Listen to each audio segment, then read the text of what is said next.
Please take a moment and listen to this, because we need to answer a question here. And this is not a rhetorical device. It's not a joke. This matters. It is probably the central concern that is stopping us from getting where we need to be with this pandemic. The reason we aren't where we need to be is not because of the science. It's not because of the government effort. It is because the president doesn't want to own this situation. You have to know that. It's not about politics. Just hold on for a second before you go there. This is about what he thinks is good for him, and he told you that today. We have argued consistently here that the president refuses to take control of this pandemic because he cares more about how it looks for him than he cares about you. Now, that's harsh. I know. I don't want to say it. I have to say it. And tonight, he told you this in his own way. He gave us the best proof that we are right about him. Here it is. You know, it's interesting. He's got a very good approval rating, and I like that. It's good. Because remember, he's working for this administration. He's working with us, John. We could have gotten other people. We could have gotten somebody else. It didn't have to be Dr. Fauci. He's working with our administration. And for the most part, we've done pretty much what he and others, Dr. Birx and others who are terrific, recommended. And he's got this high approval rating. So why don't I have a high approval rating with respect, and the administration, with respect to the virus? So it sort of is curious. A man works for us, with us very closely, Dr. Fauci and Dr. Birx, also highly thought of.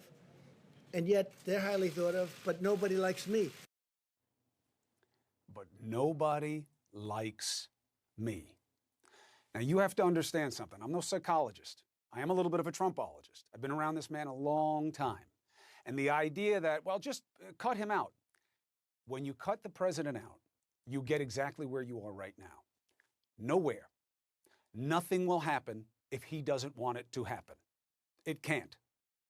Yes, Congress should do more. Yes, it's wrong for the Senate to sleep on the aid package. Yes, frankly, it's wrong for Pelosi and Schumer and the other Democrats not to be jumping up and down in outrage over the inaction. They say things, but not enough. That's all fair criticism. Nothing will change without him, and you now know why we are where we are. If he is not liked, if he doesn't think something is good for him, he will do nothing on that subject. What he will do is try to destroy what seems to be better than he is. Now, no one around him is going to answer the question he just asked. But I will, because that's the job. The reason people don't like you the way they like Tony Fauci has nothing to do with like and everything to do with trust, Mr. President. Fauci has been straight.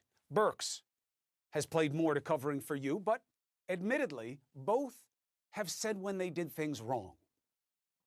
They both have showed proof, facts, for why people should and should not do certain things. With Tony Fauci, we know the motivation is to help, to keep us safe. I know that personally. I also know personally that it is not true with you. You are motivated only to help yourself. And somebody or some group helped you believe that ducking the pandemic is a better move for you than owning the reality. And frankly, you should fire those people, because by lying about the virus, by denying states help, by defying the science and pushing bogus notions, you have made the pandemic worse. It has taken over the economy as the main issue, and you are now making your chances of winning again worse. You see it in the polls, and it is all because of this.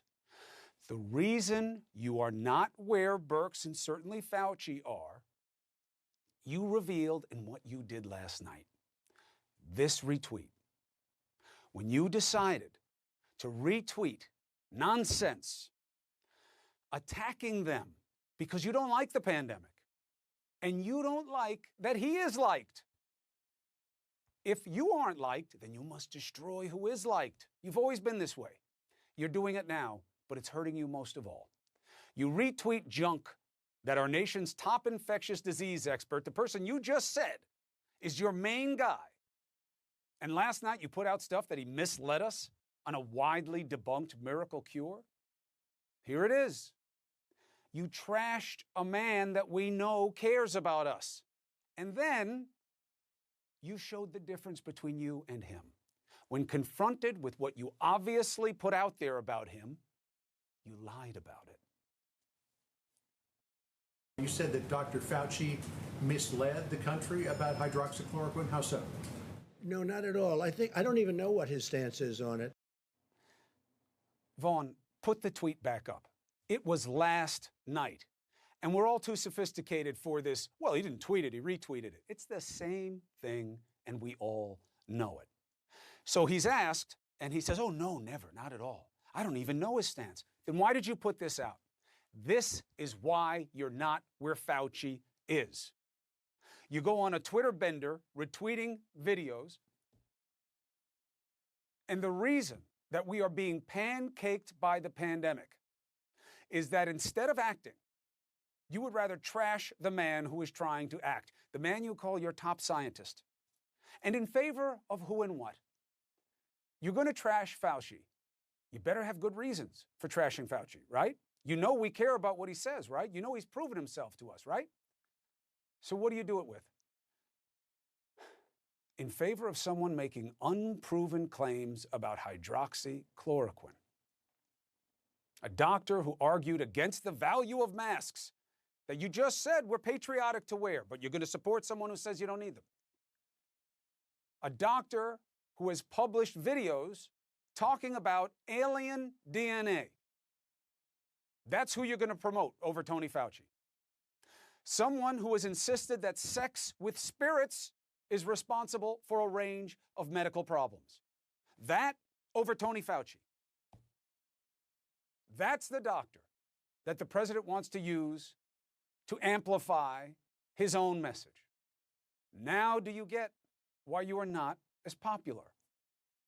Let it sink in. Listen to Tony Fauci in how he addresses this nonsense. I have not been misleading the American public under any circumstances. Does he say anything about you? No and never. Does he grandstand? No and never. Simple and true. And we believe him because we know it from what he has shown us. He has not misled us. Has he been wrong? Yes. Has he been slow? Yes. And he has told us that. But you, sir, over and over, from behind the presidential seal, just a bunch of bunk.